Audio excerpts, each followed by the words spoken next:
I'm Janet Nepke. I chair FACT2, the Faculty Advisory Council on Teaching and Technology. This is FACT's 25th year. Congratulations to all of us, and I'm glad you're here with us.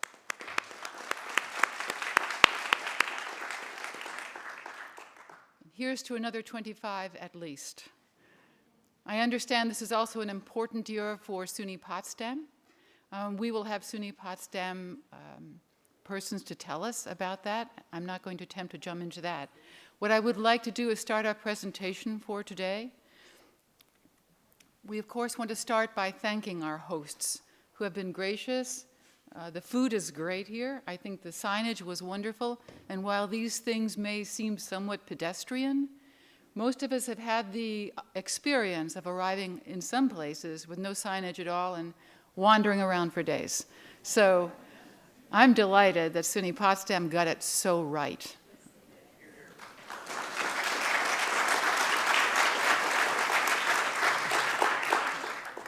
Clearly, we would like to start with Dr. Kristen Esterberg, the president. She will have a few words to say to you before we leave this affair. Dr. Betty Bergeron is the provost and vice president. Romain Prescott, director of academic computing and one of our own FACT2 campus representatives, have been very helpful to us over the years. Nancy Hess and Casey Nelson also central to the preparation of this event. So thank you to everybody. It is not ever possible to thank everyone who deserves the thanks, but you know who you are. So thanks to you. We have co-sponsors, CPD, the Center for Professional Development, with Lisa Raposo, interim chair, and Nancy Botando, CIT director. If you take a look at the miraculous organization, the help we got from CPD, there's probably no one in the room who hasn't been helped by the Center for Professional Development. They just seem to grow every year and get better and better every year, even though that seems impossible. They do it. So thanks for the CPD. Nancy Botando, I could take the rest of my 30 minutes thanking her. Look at the 64-page program that you've got. 66 pages, the long and complicated program that you've got. Nancy Botando is responsible for that and just about everything else that's happening here too. I am not going to take our time for individual applause for everyone I mention, but I need to thank Lisa and Nancy, and then we will move on. Nancy and Lisa.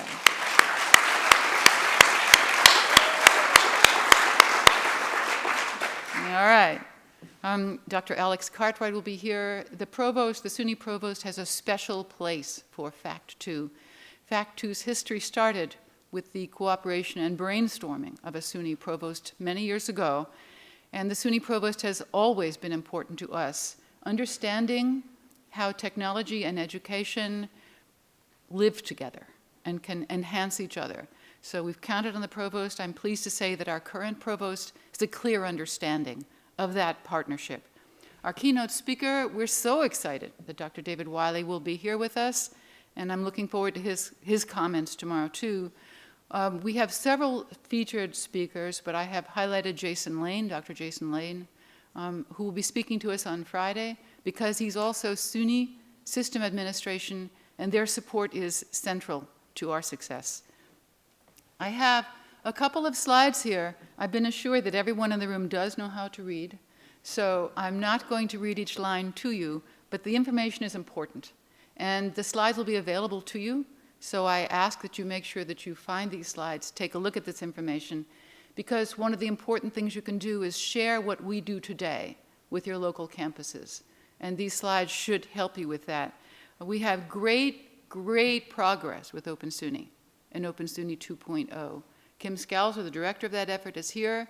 Tag her several times during CIT and ask for her help. Many people involved with Open SUNY are here as well. So I highlight the SUNY COAT fellows because they've also been great in getting Open SUNY off the ground so quickly. Our IITG grants, many of you are familiar with those in a very happy way. Dr. Lisa Stevens is with us. She runs that program, as well as several other programs. If you have not been involved with IITG funds, I advise you to do so.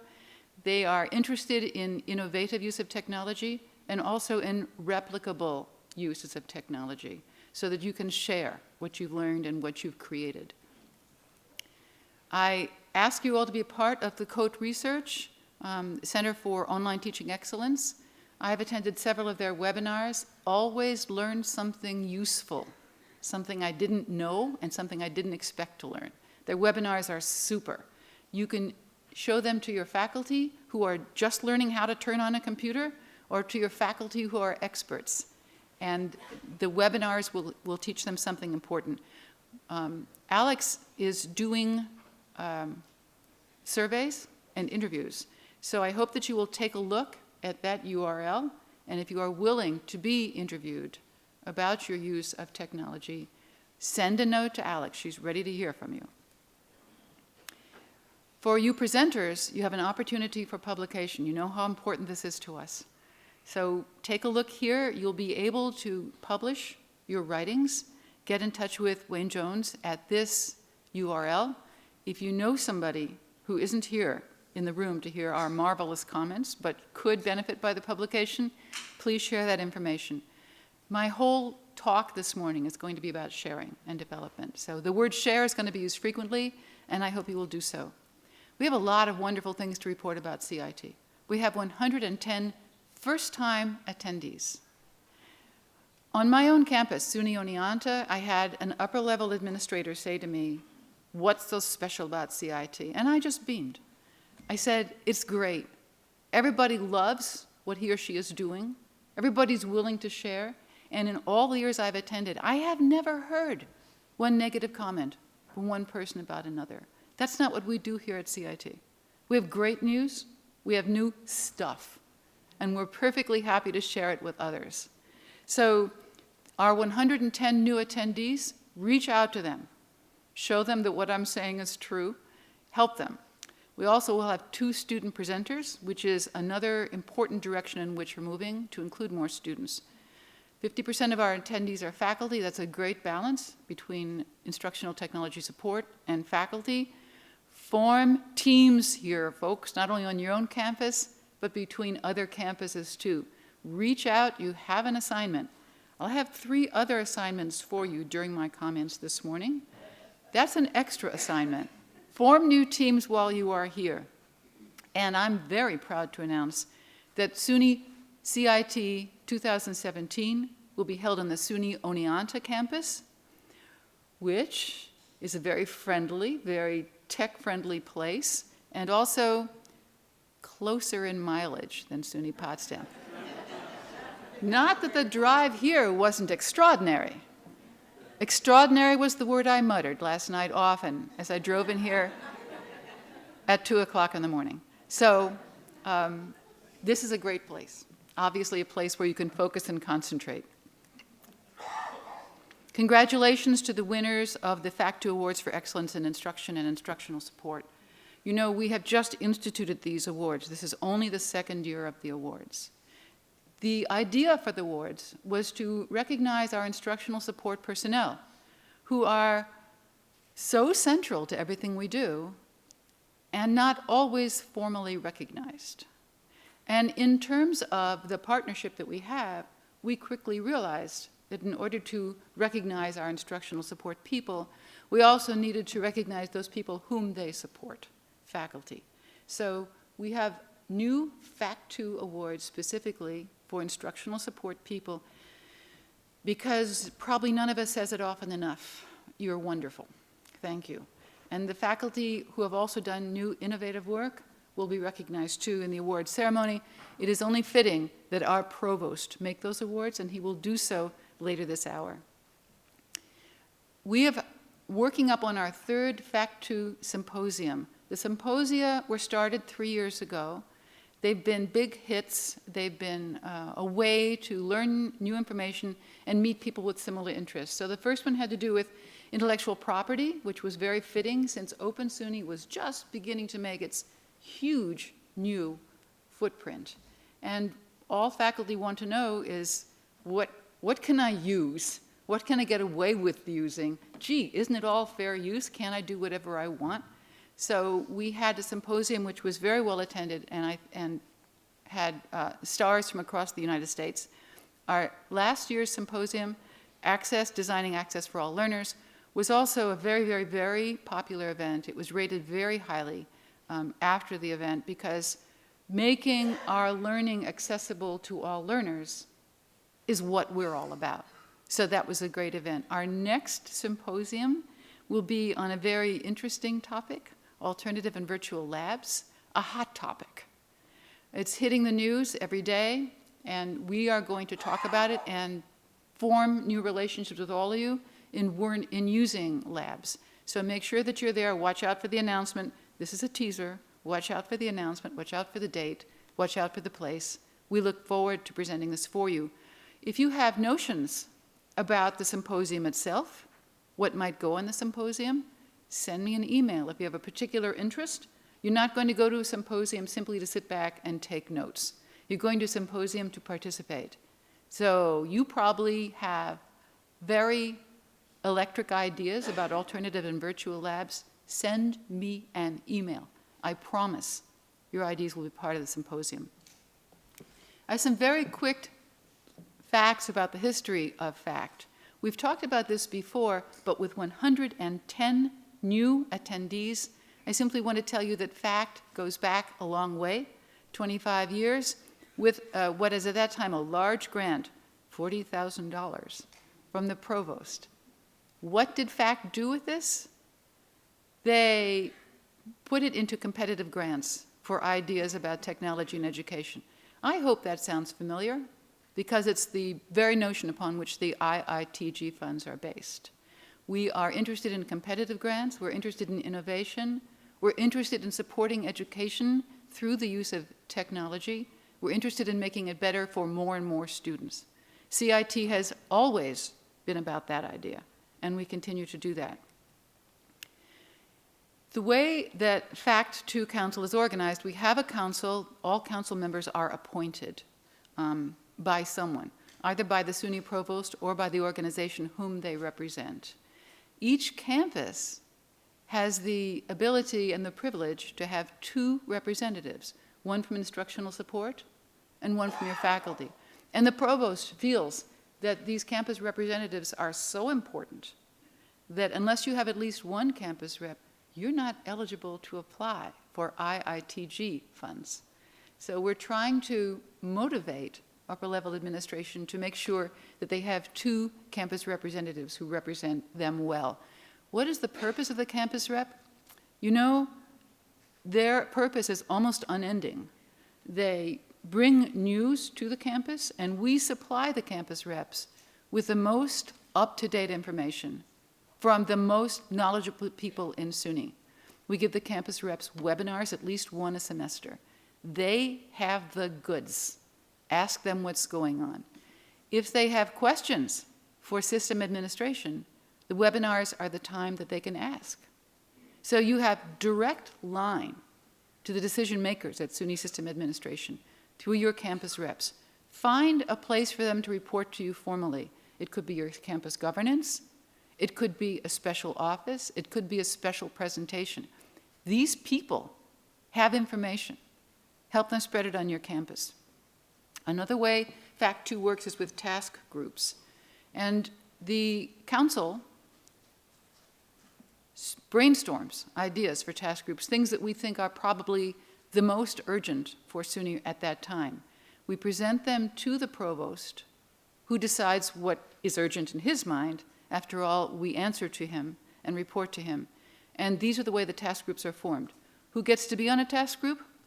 Anyone who wants to be on a task group. Our next task groups will be named at our summer meeting under the leadership of the new FACT2 chair, John Kane, who's in the first row here. So I'm welcoming John to the chair.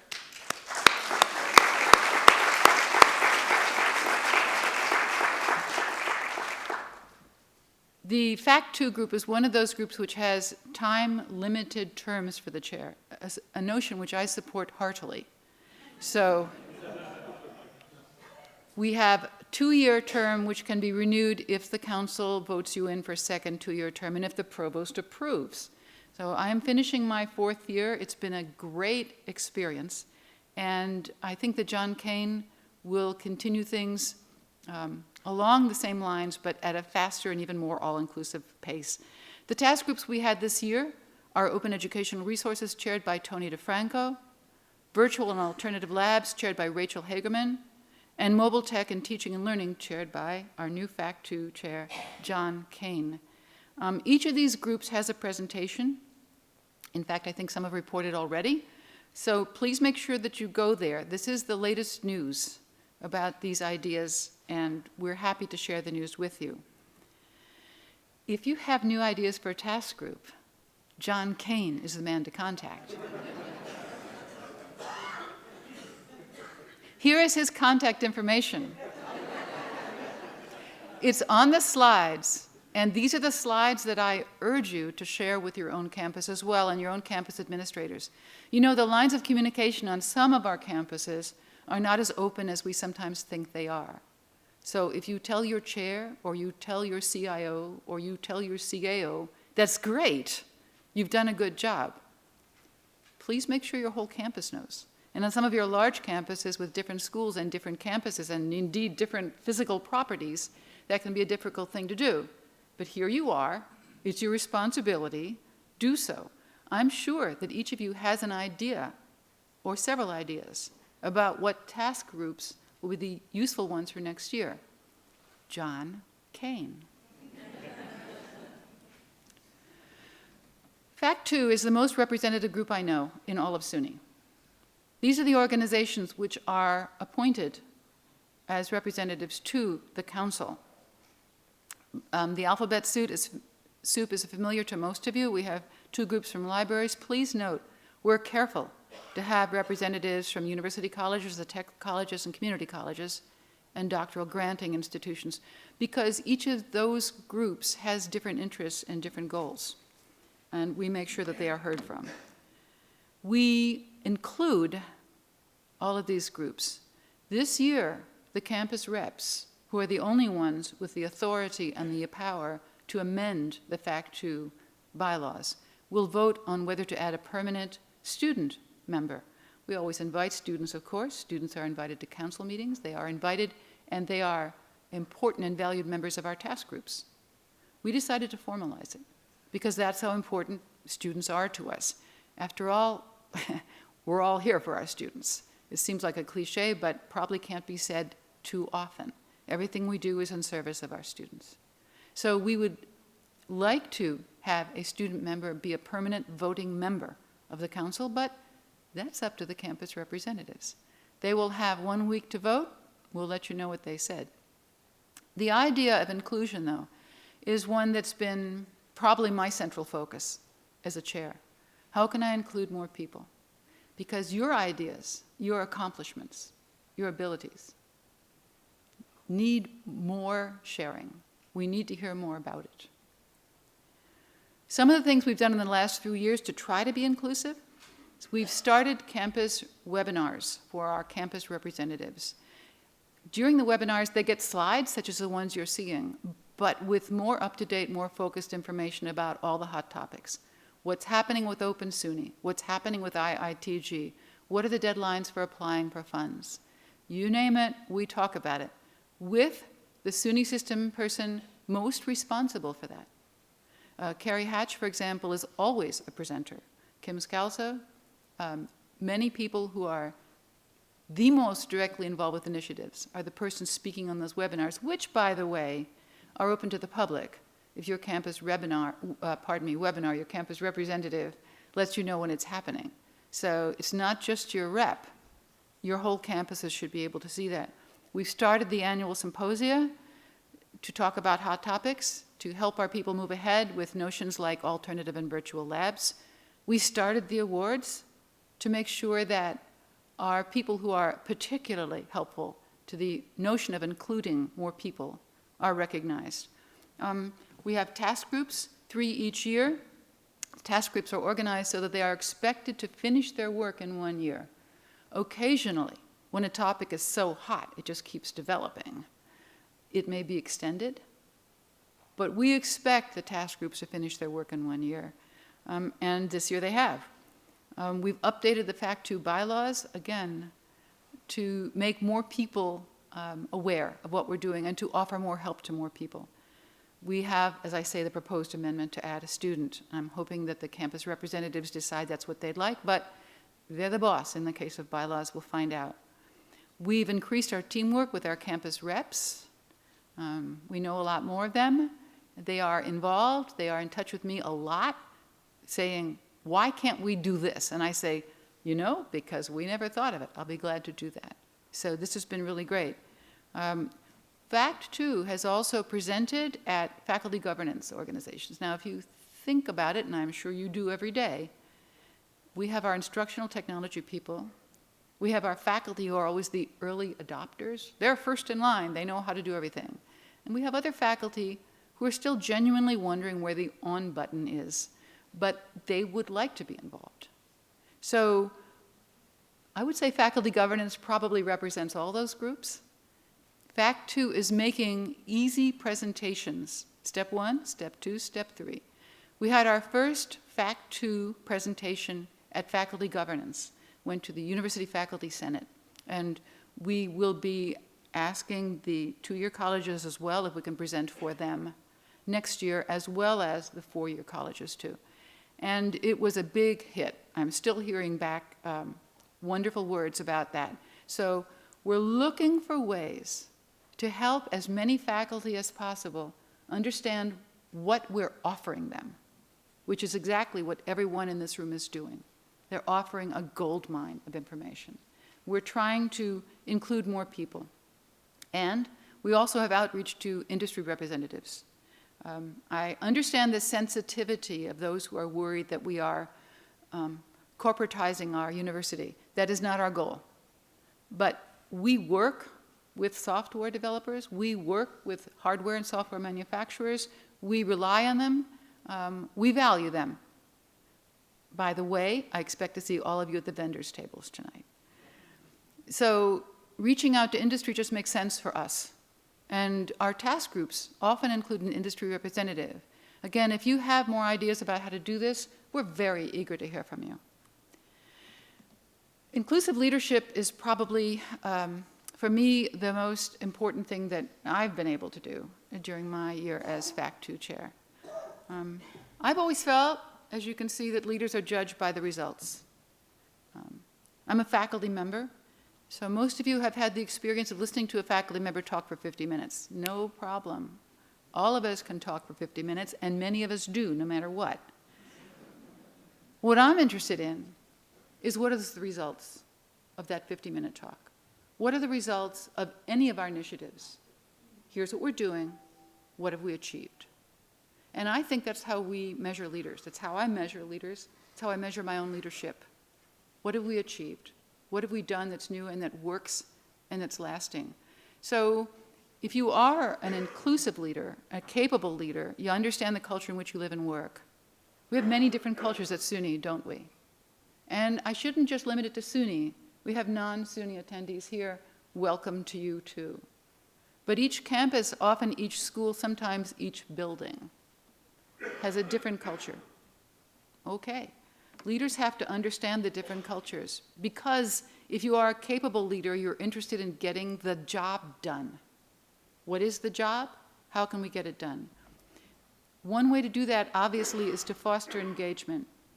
Engagement has become a really popular word in recent years. In my mind, engagement means you get more done by working with more people. That may seem like a contradiction, but when done right, it's really true.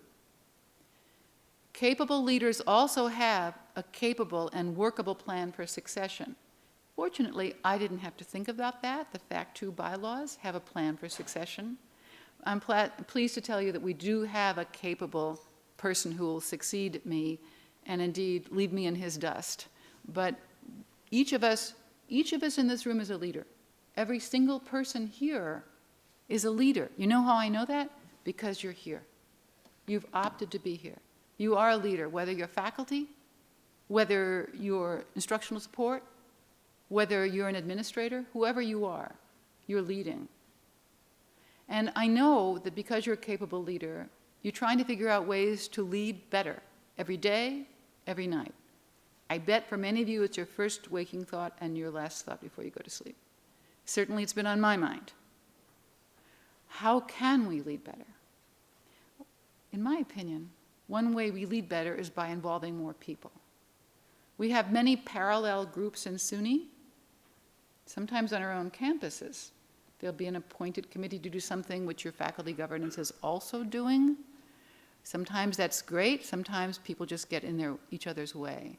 So how can we engage people, and when should we engage people to make our projects more successful?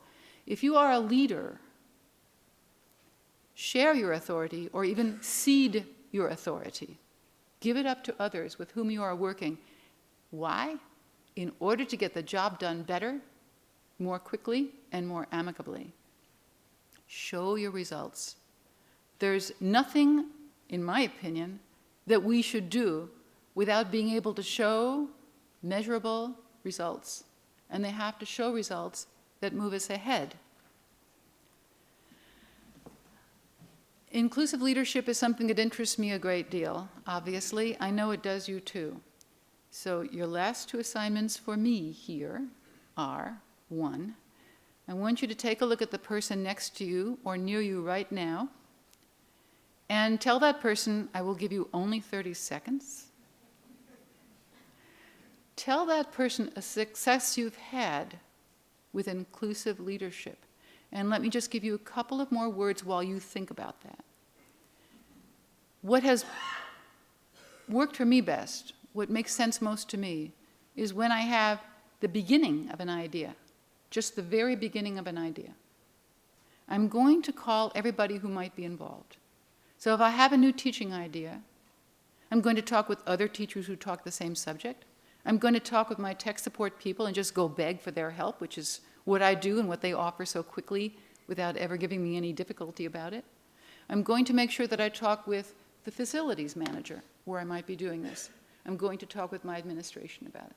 I'm going to have an early on meeting that talks to everyone who might in any way be affected. Is there a curricular aspect to what I'm talking about? Probably, because I'm faculty. Well, what about the major? What about the department that I'm talking about? You haven't flashed me yet, have you, Kim? Thanks. Kim is my boss. That came out wrong. I didn't mean that Kim would flash me.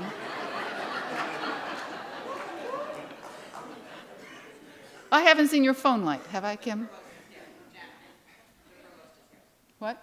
Thanks, okay. So let me just tell you that I'm going to reach out. It might be 15 or 20 people for that first meeting. And I'm going to ask them as my first question, are there people I've forgotten? So that's the beginning of our idea. Then we're going to come to smaller groups and I'll get to work on my idea. So what I'd like you to do, two things right now. Talk to the person next to you, the most successful inclusive leadership idea you've had, and then the last thing I want you to do is email me with ideas you have about inclusive leadership, because we'll move ahead on it. We will do something about it. 30 seconds, guys, go.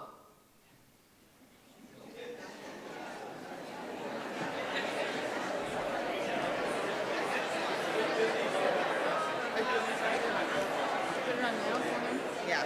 Okay, just pull it out. Do you know how to do this? I don't know how to do it. Just pull it out, he said.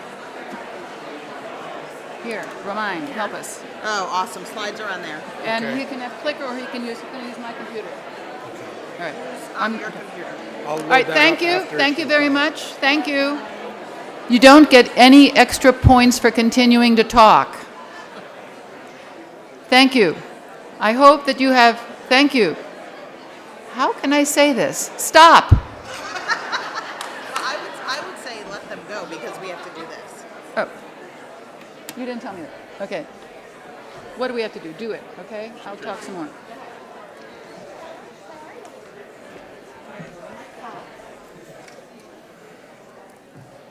All right. Oh, boy, she wasn't kidding. I expect to hear from, thank you very much. Isn't it great, the creativity in our room?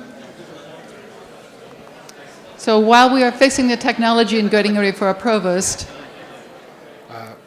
Where's the... I have a cash prize to give someone. It's not true, but I'm trying to get your attention. That's me, isn't it? No. That was wicked, and I apologize. It would have worked with me, though. So let me tell you, please, that I really look forward to hearing from you. And as my last comments, at least for today, I get to talk a little bit tomorrow, too. As my last comments for today, I want to thank the FACT2 Council, who have led me, been patient with me, encouraged me, inspired me, and everyone at SUNY System Administration, too, who've been warm and open to what the council is doing. They've welcomed our work, they've attended our meetings, they've acted on our requests. It couldn't get any better. So personally, I have a personal thank to the council, to SUNY System Administration, and to so many hundreds of people, literally, that have reached out and helped. I give you my applause. Thank you.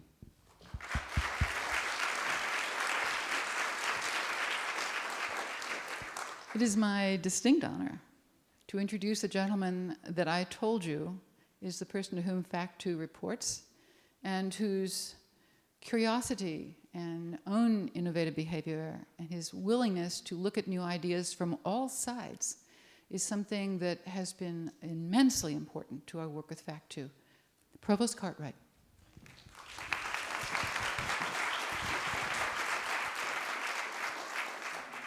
Thank you so much. I heard Janet had to do a dance, play an instrument, kill a lot of time to try and make sure I'm here. I had 2 people waiting for me outside. I'm feeling incredibly important. But in all seriousness, thank you so much, Janet. Yes, I'll figure out some way to do this. But that one will slide. This one will stay up. Oh, I can go over here. But then you can't have the mic. Here's the mic, sir. Well, I'll do it this way. I'll move this one. You can walk. I'll move this one. Good. All right. So thank you again, Janet. As most of you know, Chancellor Zemford always tries to make these things, but she's not going to make it today. Yesterday, she announced that she will be resigning as Chancellor next year in June, and that gives her an opportunity to spend the next year trying to finish some things that she's been anxious to get done. And I want you to know that many of you probably who've seen the Chancellor, she has incredible energy, and now with her knowing that she has 1 year left to complete all the things she's started, I think we're going to be working 24 hours a day, 7 days a week to get that done. And she really has already identified a number of things. Last night at the Distinguished Professor event that we had, the dinner we had inducting the new members, she talked about doubling down and making sure that we get all of these things done, the completion agenda, diversity, equity, and inclusion, Teach New York, and really talking about the impact that we're having on all of our communities. So those together, I think, will allow us to keep very busy for the next year, and I think it's going to really allow us to finish some of those things in a reasonable amount of time. Again, I want to thank everybody who organized this. I want to thank Provost Bergeron, President Esterberg. I don't know if they're here. I can't hardly see anything. All I can see is bright lights. But thank you so much for having us on the lovely Potsdam campus. And I apologize for being late because it's lovely to get here, but when you get stuck behind people doing 35 miles an hour and a 55, you can't control it. So I'd like to thank all of those people. I'd also like to thank Janet, who has just been an incredible partner to work with, someone who has been very thoughtful about what this group does, and working with Carrie Hatch. Carrie's here, right there, and Kim Scalzo, who all of you know. I saw Kim on the stage, but I don't know where she went to, somewhere. And CPD Conference and Event Manager Nancy Matondo. Those people have been really critical in putting some of those things together. I feel like I say this at every event, you know, but this is one of the most important ones that I come to. Apparently all of them are most important. But actually this is because I think that it's an interesting mixture of people who are really looking at things and how to be innovative and how to really put together new ideas and who are willing to take the risk. And I'll talk a little bit about why I think that's so important as we go along. If you look, I looked at your topics that you're covering, and they're up here. It's open educational resources, student engagement, inquiry, student and faculty support, and going mobile. And I have to again thank Janet, because sometimes when I talk about things, I'm not sure anybody's really listening. I really am not. But Janet clearly is, because a lot of these topics we've discussed, and a lot of these are really important to me in that I think that they're the future for what SUNY needs to be doing. I think we need to be looking at open educational resources. I want us to be thinking about open access journals. I want us to be thinking about how we can make sure that we have the things that we need, and we're not, certainly when we start thinking about libraries and open access journals, that we're not really so reliant on the companies that are providing access to those journals and charging us a fortune to have access to our own material. So I need people who are thinking about that. Open educational resources is the same thing, right? I mean, you're talking about providing access to material that could be the best in the world. And if we do this creatively across all of SUNY, we could honestly be thinking about having the best quality courseware available to anybody, anywhere. That is what we should be thinking about doing. So all of these things I applaud you for. I think that how we take those and then translate those into classroom experiences for students and how we educate students, that I think is what is really important. And today's students, those are the ones, we talk all the time about students are different, than when we grew up. But I think students are always different, and every student's different. I think when we were growing up, we saw the same things happening. I look back, and it's true that if you look in certain disciplines, that the people who make it in those disciplines are the people who are like the professors who taught in those disciplines, because they connect and they match up and they think the same way. And unfortunately, what that creates is a homogeneous thought mechanism, in that you have people who are all the same. That's not the best for making sure that we are resilient and that we can be innovative. In fact, you want a heterogeneous group. You want a group that is different. And the way that you need to reach those people who think differently, who are different, is to make sure that there are different ways for them to access educational materials. So again, I applaud you, because it's a combination of all of those things that needs to happen. And we'll talk about that in a little bit. And I do believe that technology is one of the key ways to provide that access. And for you to be thinking about how this comes into play, I think it's really remarkable. I've seen some of the updates on some of the things you're doing in the mobile stuff. I've seen what you're thinking and trying to do. I'm so impressed with what's happening there, that it's something that could really change the way that we think. Most of our students nowadays, especially in the mobile, focus all of their time on a cell phone, right? And they get all their material from their cell phone, an iPad or something. And we need to be up to speed on this. We need to make sure that we provide them access in a way that they can understand it and readily access it. So please keep doing all that great work. I want to take a little bit of time and talk to you about our SUNY Excels, and hope that many of you actually had the opportunity, one way or another, to think about what SUNY Excels meant for your campus. And the reason I bring up SUNY Excels is that, to me, it is one of those initiatives that we started thinking about, how do we improve? How do we measure what we've done? How do we know whether we're doing a good job? And one of the first stages in that is looking at a measurement system, a performance improvement system, such as SUNY Excels. And we started focusing, after a lot of discussion, a lot of this was led by Beth early on, around how do we, what are the key elements that we want to have in any type of performance system, measurement system. And we ended up with 17 metrics in 5 different areas: access, completion, success, inquiry, and engagement. And when you look at those 5, they really cover the essence of what we are as an academic institution. It is about our students. It is about how we think about new things, how we innovate, and then how we engage with our communities in general. So those things taken together really are what the SUNY Excels framework is about. And I'll talk about the framework again in a little bit. But when we also looked at this, we realized some key things, and you'll see them here with these. Oops, this laser pointer doesn't, it kind of shows up. Diversity, equity, and inclusion is throughout all of these. And for those of you who don't know, we passed a diversity, equity, and inclusion policy through the Board of Trustees last September, and it is a broad policy that actually requires lots of activities and lots of planning from the campuses. And I'll mention a little bit about that later potentially. The completion agenda, you've heard a lot about our goal of increasing the number of students that complete with a degree and what that could mean for New York State.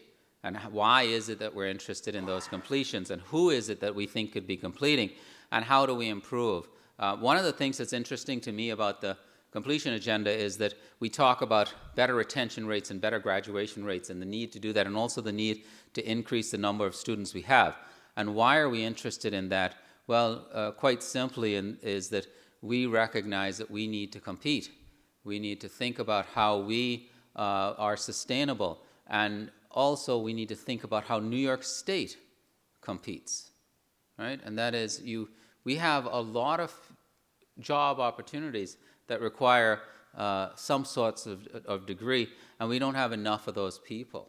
So we need to be thinking about how we provide those people to the state, how that drives our economy, and then how, of course, that helps all of us to be sustainable long term. And when you commit to completion rates that are high, it means that you're going to have higher turnaround in terms of the time that students are on your campus, which means, of course, you need a higher influx of students coming in. So it really gets down to a strategic enrollment model in that how do you bring more and more students in and keep making sure that they get out on time. And then we're also interested in our impact. And what is it that we do for the state? How do we drive the economy? How do we enrich the communities that we live in through our arts and humanities, performing arts? How do we change society in meaningful ways that make people want to come to the New York State? This is what we're really interested in the impact part. And when I mentioned earlier the framework, I said that what's interesting about this is it's a framework that allows campuses to adjust. And so 17 metrics, we didn't prioritize any of them. We said to the campuses, you have to prioritize them. You have to come up with performance improvement plans. And all the campuses did. It's a policy, so they have to do it. They did it, and they got all of their plans in, and remarkable plans. And in many of the cases, when you take all of the collective goals that they put in there, you find out that even though in many cases we are better than the national averages, our campuses recognize that they want to even become better. And so they have committed to really changing some of the things they do in retention, graduation rates, research, 50% increase in expenditures, for example. So these are really significant things that we're talking about doing, and it's done through this framework that's flexible. The same thing with diversity, equity, and inclusion. We passed a broad policy, and one of the expectations in the policy is the creation of a diversity, equity, and inclusion plan. That plan is due November 1 of this year, and your campuses should be working on that now. And that will get into things about our students, about our faculty, about our staff, the diversity, the inclusion, the nature of the culture on that campus. How do we make sure that with the increasing demographics of our undergraduate students and our international population, how do they feel at home on our campuses? And how do we make sure that everybody, irrespective of color or sexual orientation or identity, that they all feel comfortable and feel respected on our campuses? This is what our inclusion policy and diversity, equity, inclusion policy is about, and we are challenging our campuses to come up with ways to make sure that we know how it is on our campus and that we continue to improve and add to the excellence that's already exists on our campuses. So those are the key things that we're working on there. And then I've been spending a lot of time thinking about how do we, as a system, think about our problems and how do we start addressing those problems. And you'll see these 4 eyes up here, and I've been joking with people and telling them, that I'm thinking about maybe all of these should be on Twitter, and we should have hashtag SUNY impacts and hashtag SUNY includes. And what I'd like to be thinking about is what are the things that we are doing to change the way that we work, because I believe that people want to be part of an organization that is adaptive, an organization that believes that we can be better.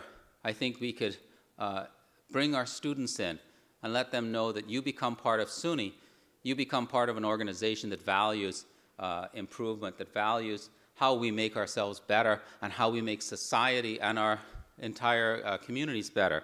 And to do that, I like to think about it from this simple viewpoint, and that is SUNY inquires, and I'll talk about what these mean in a little bit. SUNY includes, SUNY innovates, and SUNY impacts. And why do I think of it that way?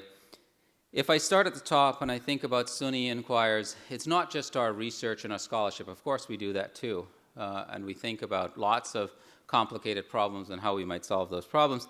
But it's more asking the question, why is it taking our students 6 years to complete?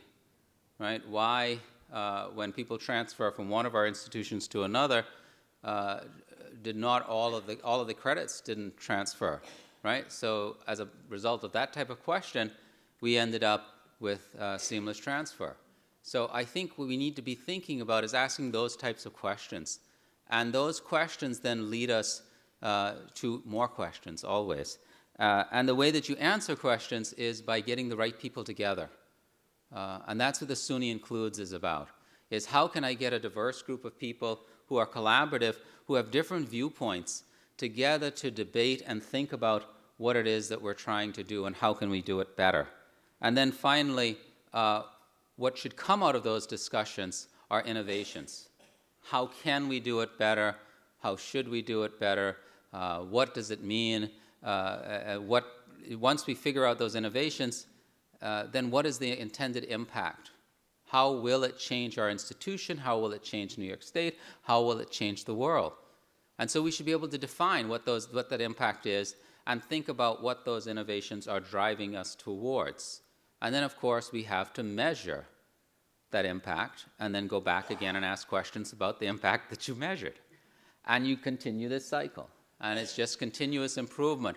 And I'd like for us to always think of it this way. And if you'll notice that that's the way we're thinking about SUNY Excels, that's the way we're thinking about diversity, equity, and inclusion.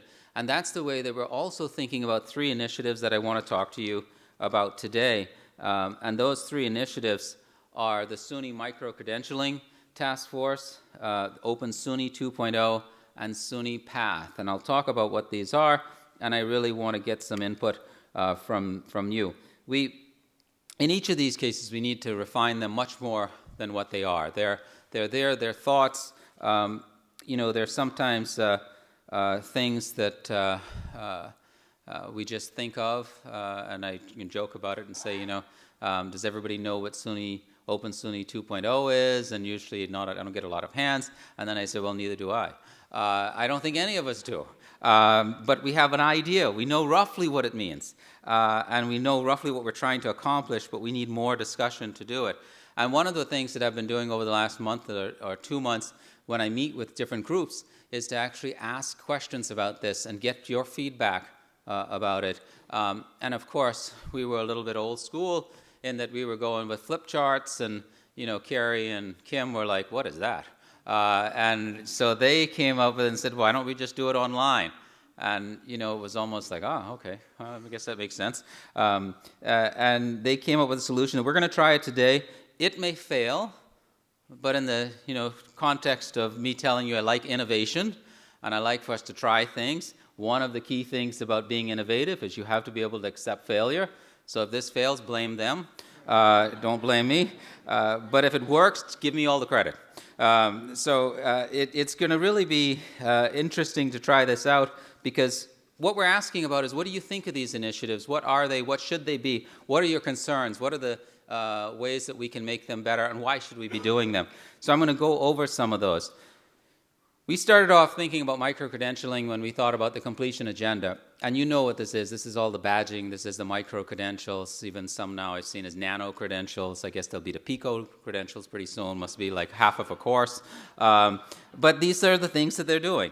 And the reason that they're there is because of the demand that's out there in industry, the things that people want to see in a workforce, that things are changing so rapidly that what they need is for people to get 2 or 3 courses to get them up to speed. And they don't have the time to be doing that, so they'd prefer for us, the people who actually own educational content and to deliver innovations through that education, they want us to be that partner. And I think we need to be thinking about what that means, because a lot of other institutions are really using this. Privates and others are thinking about these micro-credentials and offering 2 to 3 courses or 4 courses or whatever it is, and really partnering directly with companies. And that, of course, leads to many other things through those partnerships, where their students are getting other job opportunities. Their bachelor's degree students, associate degree students, and others also have opportunities with those companies. We need to be thinking about it as a long-term possibility to work with that industry. And of course, since we look out there and we see these micro-credentials, and we see them at the privates and we see them at the others, I always think that, we're SUNY, right? We have a lot of students, a lot of faculty. We are across the entire state of New York. We have diversity like no other institution. Just because of our size and because we are New York, we should be able to do it better. And I truly believe that. We can do it better. But it means we need to think about what it means and how we ensure the quality of our micro-credentials. So we put together a task force that includes a lot of people from around the state, the University Faculty Senate, FCCC, the CAO group, Provost and others, the chief financial officers, registrars, all are on this task force thinking about what are micro-credentials and how can we engage and make sure that we have the quality. They've actually split into 2 sort of subgroups that are thinking about 2 major topics. One is thinking about what are the current micro-credentials that are being offered, and 2 is to identify really the system, campus, and state federal policies and regulations that impact this work, and how might we change some of those so that we can do it better. So with that, I want you to think about a couple questions here, and you can do all this answering of the survey when I give it at the end. You can answer it online. But really, I want you to think about what are your concerns, what are your questions, what are your thoughts in micro-credentialing initiative, and what do you see as the greatest opportunity and challenges when it comes to micro-credentialing. So you'll have an opportunity to think about that. I think we'll leave the survey open for about a week and get you some chance to really think, because as I tell everybody, if you're like me, it means that most of that thinking is probably going to occur at 3 a.m. in the morning when you wake up and you go, oh yeah, okay, I'll do it that way. That's probably how some of you think. That's certainly where I do most of my thinking. So I'll look forward to getting that from you. Open SUNY 2.0. We announced this at the Chancellor's State of the University address in January, and we talked about changing open from what it used to mean, which is this online. Actually, I don't think it really had any meaning. The words, it wasn't an acronym, it was just the word open. But I decided let's use the acronym and change it into an acronym and call it an optimized, personalized education network. And the reason is because I think it's more than just online. Online is a component of the power of what we consider to be Open SUNY 2.0. And that is, there are things that I can deliver most effectively online. There are still some things that we need to do in person, in a lab, or otherwise, or in a physical environment. There is still that one-on-one that comes from working with a faculty member that is beneficial. How can we get the best of all of those? How can we consider hybrids of those? How can we think about classes that are offered where all the material might be online and then the lab portion of the course might actually be a 3-week or 2-week intense effort at a particular campus somewhere at a SUNY campus near you. Can we do those things? Can we leverage that brick and mortar and really think about what it could do to help our students? And can we think of ways to maximize your efforts? Right now, if I just look at SUNY and I think about what we're offering across all of our campuses, I realize that we may have many, many offerings of, I always pick on Biology 101. I got to pick a different one. Chemistry 101. I'll get the chemists angry at me today. But there's lots of these offerings across the campuses that are also online. And I look at that and I wonder, is there a better way? Is there a way that we could think about modularizing those courses so that, in fact, particular campuses are in charge not of multiple campuses each offering a different course, but multiple campuses being involved in offering one super course where each campus offered a module that became the best material in the world for that course. That is the types of things that I'd like for us to think about. It may or may not work. It may be a total failure. That's okay. I'd like to think about, is it possible? Can we have multiple faculty across multiple campuses doing this? Can we think about ways then of supporting each other at multiple campuses so our students go near to where they live rather than having to go somewhere else to get individualized help? These are things that we can do. I know some of this goes on, but I think we can even do more. And I'd like, again, for you to give me your ideas here. What are your ideas, suggestions, concerns about Open SUNY 2.0? And what's the boldest idea you can think of that would bring our online learning efforts to the next level? So please think about that. And then predictive analytics. I think you've heard a lot about predictive analytics over the past couple of years, and this is, much work has been done in terms of showing that if you look at a students entering grades and transcripts and other things, you can actually predict with some level of confidence the likelihood of them completing or succeeding in certain classes. And also then if we look at how they've done along the way when they're at our campuses, we can also further predict how they might do in subsequent courses. And so then how do we put in place the right interventions that are needed that could help them to overcome any barriers that might exist in their background? How do we make it, be more proactive with helping our students to be successful? And I think this is really interesting to me in that I think it's what's going to be needed to really drive up the completion agenda, and that is understanding the needs of our students and how they can actually get the help they need when they need it. It will allow us to close some achievement gaps that we're seeing. We hope it will inform our advising, helping with things like early alert systems.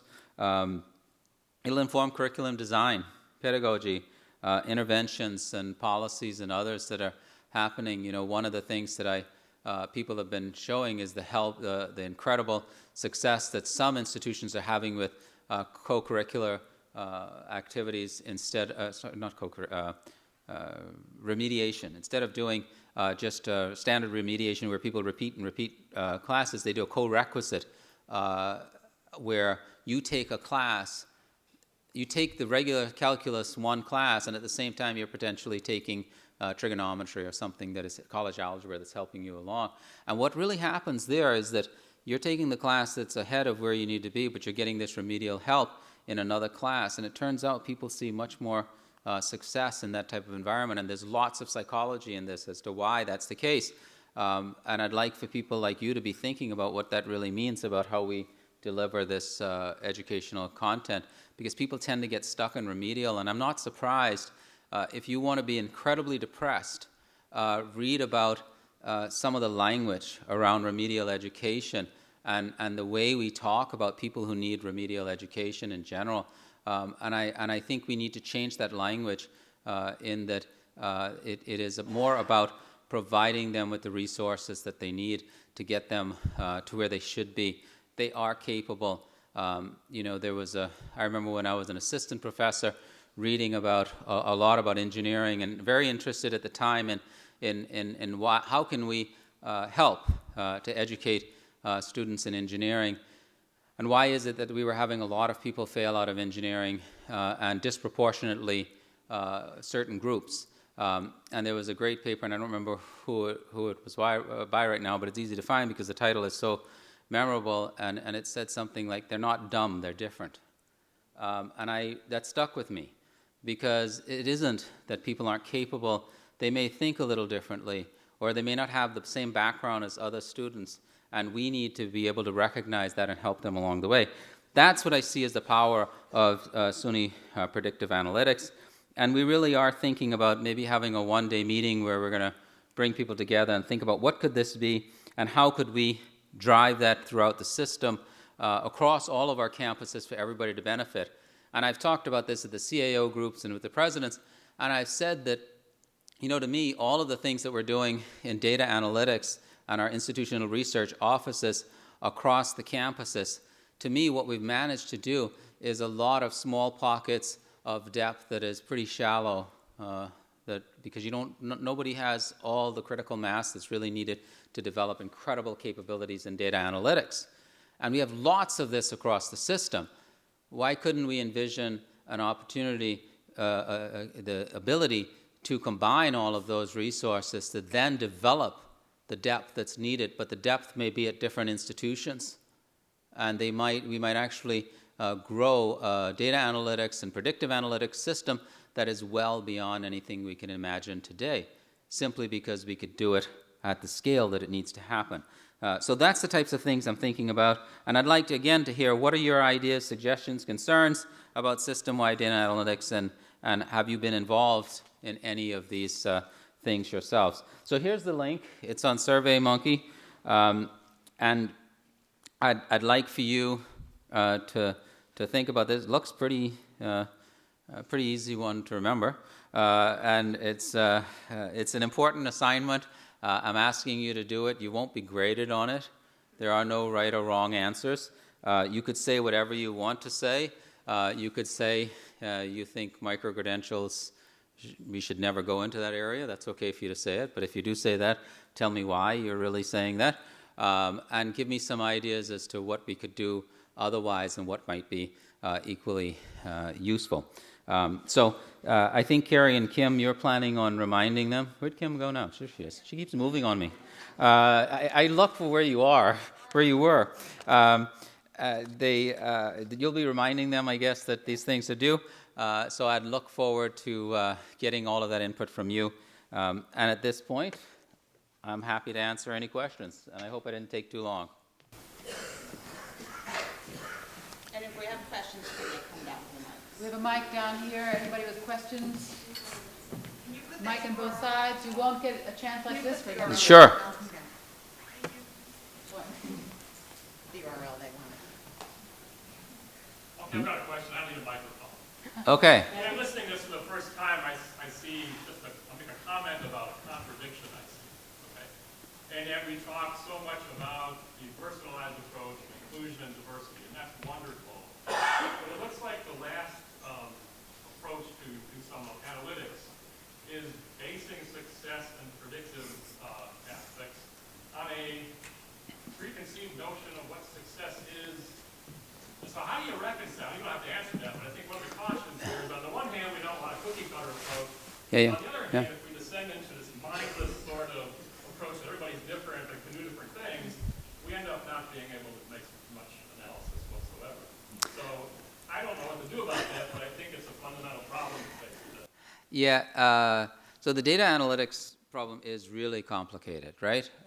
And what we do know is we know general trends, right? We know, and there what you're actually doing is combining, and the more people you have, the more cases you have, the better your predictive capabilities become, because you can actually start to get some refinement in the modeling.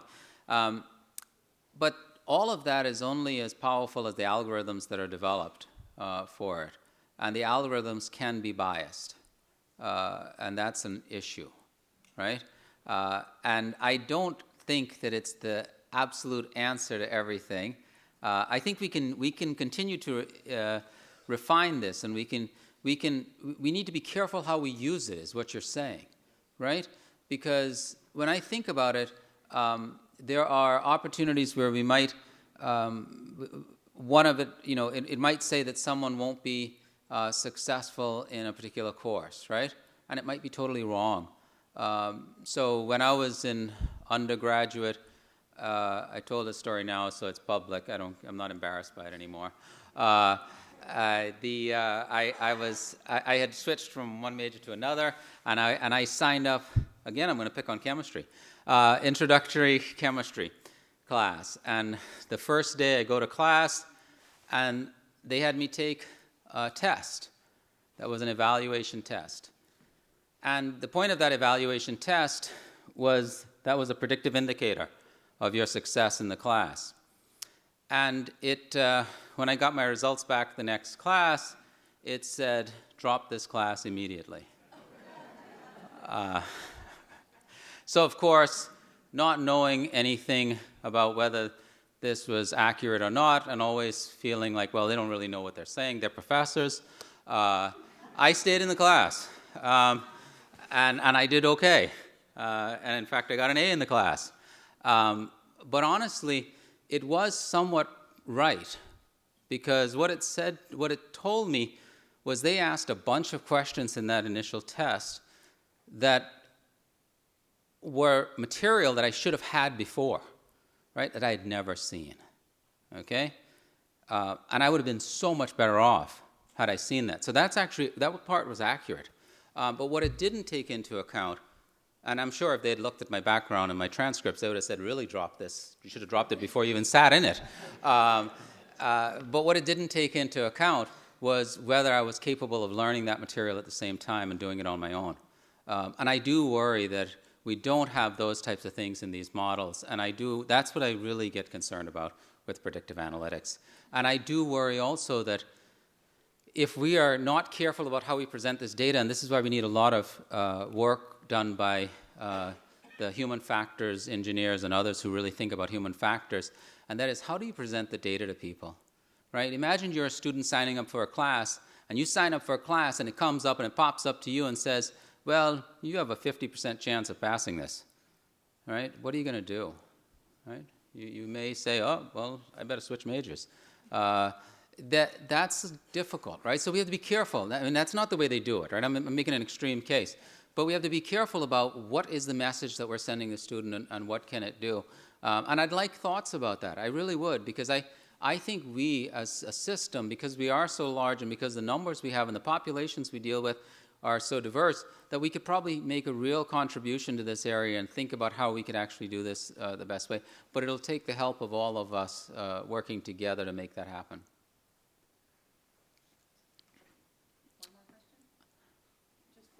Just one. Apparently I'm taking too long to answer the questions. No other questions. Wow. I feel like I got to say, like when I'm teaching a class and there's no questions, it means now you're ready for a test. That usually gets questions immediately. They all come up with questions then. But thank you so much. Thank you, Jen.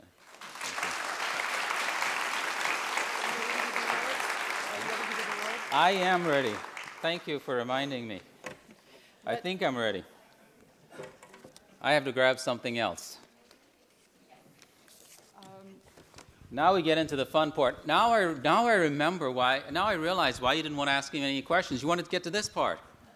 You wanted to know the awards. Let me start the awards, please, by recognizing, over his protests, John Zelenek, who chairs the awards committee. It's a wonderfully active committee. It contains representatives from our 2-year schools and our 4-year schools. They work very hard. We get some fabulous nominations.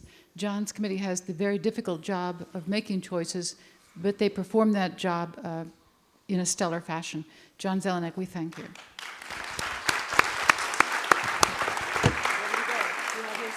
I have my script. We are ready to go. My script's already wrong in the first line because it says, thank you for the terrific questions. And since I only received one question, we won't use that one. Uh, I hope the rest of it's okay. So let's do the FACT2 Excellence Awards, and I'm going to read the recipients' names in a very brief summary of why they earned this distinction. Of course, that then gets you to applaud, and we'll go through this, and let's try to do this and make sure everybody is really honored in the way that they deserve. In the service of lunch, when you hear your name, would you pop up quickly, please? Thank Yes. First is the award for excellence in instructional support for community colleges. This year's recipient is actually a team from Herkimer County Community College. Linda Lamb, Associate Dean of Instruction, Bill Pels and Tabitha Carter, Instructional Designers, and Cara, Bible, I hope I got it right, Office Manager and Student Support. Are any of them here? Come on down. So they are being recognized for their outstanding work in support of the Herkimer College Internet Academy. The Herkimer College Internet Academy began in 1999. What started out as 6 online degree programs in 1999 has grown to 20 associate degree and 3 certificate programs fully online. So, and then we need a picture. Who wants to hold this? Congratulations. We'll let Tabby hold it. Wow, I thought Janet was coming. I was trying to figure out what Janet was doing. Sure, I'd be happy. Janet should be in the picture.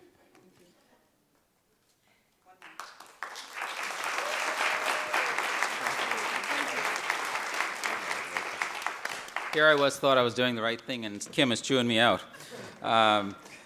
Next is the award for excellence in instructional support for, whoops, am I on the right one? No, I'm on the wrong one. Next is the award for excellence in instruction for community colleges. Our recipient is Judith Littlejohn, instructor for Genesee Community College.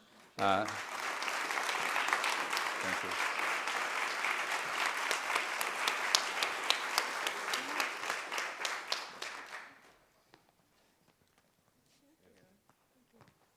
So we get the picture first this time, and then I'll read what she got it for? Okay.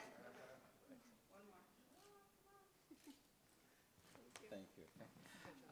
Judith was nominated for her initiative to implement Blackboard goals to track learning outcomes in online classes. She imported the online course learning outcomes into her Blackboard courses and recruited colleagues to do the beta testing. She then offered workshops on how to align Blackboard course materials with course learning outcomes. So, thank you for that. Next is the award for excellence in instructional support for state-operated and statutory campuses. Our recipient is Dr. Kathleen Gradle, professor in the College of Education at SUNY Fredonia. This is not really Kathleen. She's someone representing Kathleen. Okay. You representing Kathleen? I am. Congratulations anyway.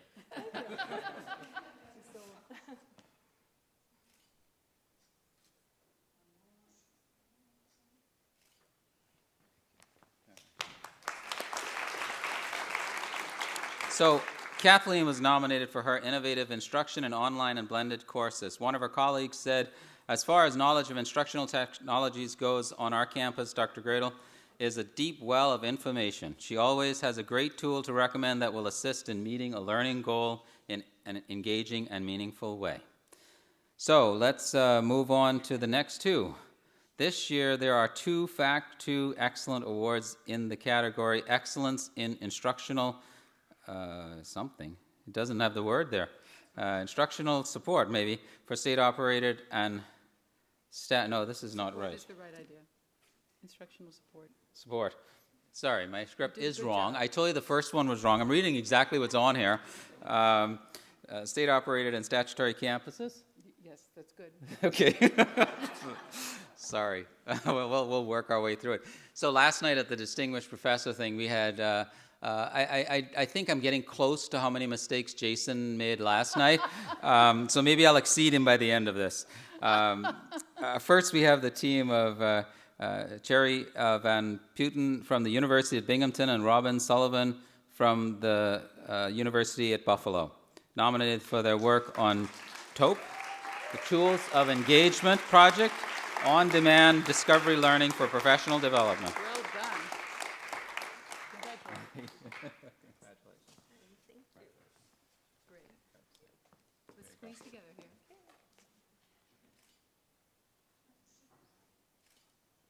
All right. Congratulations. This was actually an IITG project that has since been supported by the SUNY Center for Professional Development. It's now on 22 SUNY campuses, impacting 897 faculty and staff, and had over 10,000 unique visitors. No wonder they got so much applause right away when they were coming down. Also an award recipient is Anne Reed, an instructional designer from the University at Buffalo. Anne helped to establish the Meaningful Gamification Academy. Yeah, games. Yeah. Great. Congratulations. And this is Anne.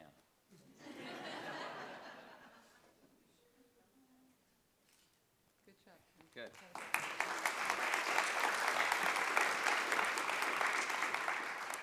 The Gamification Academy is a collaboration with faculty and a team of graduate students which provides support to faculty members that wish to incorporate gamified elements into their teaching. Please note that all of this year's honorees will be in room flag 211 at 1:30 today to share more about their exceptional work. Let's have one more round of applause for all of our winners and for the FACT2 Award Committee.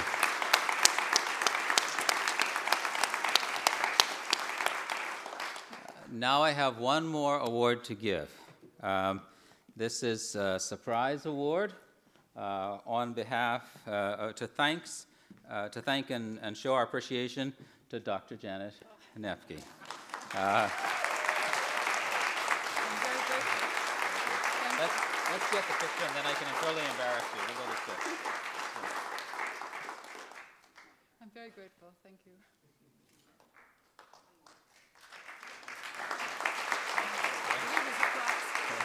So before we end, I really want to talk about why she's getting this award. She's actually been here. She's done this for 4 years of service for the FACT2 committee chair, and in the last year and a half, having to work with me. So she's actually a professor in music industry at Oneonta and is a SUNY Distinguished Professor. I'm actually told that Janet assumed leadership of the council reluctantly. Is that true? No. No, it's not. Oh, my script is again wrong. But apparently saying something about not being that good with technology. Oh, that's true. That is true. Okay. However, I found out that Janet and her music industry students produced a live concert in Second Life. Yes, we did. Wow, that's pretty amazing. Nearly a decade ago, right? So maybe she knew a lot more than she let on. She's worked tirelessly with my office and the FACT2 Council to establish several FACT2 task groups over the past 4 years. The teams that have provided thought leadership and concrete outcomes in critical areas for the system, from virtual and alternative labs to mobile technologies, online accessibility, and more. Janet has initiated the FACT2 Awards and the FACT2 Symposium Series. Members of the council are quick to tell me that she never asks anyone to do work she isn't willing to take on herself. Her hard work and dedication is apparent in all that the council has accomplished under her leadership. Janet, I know that I speak for myself and for Vice Provost Bringsjord, who worked with you quite a bit, when I say that it's truly a pleasure working with you and the council, and thank you for all that you do for the university. Thank you. Okay, thank you so much.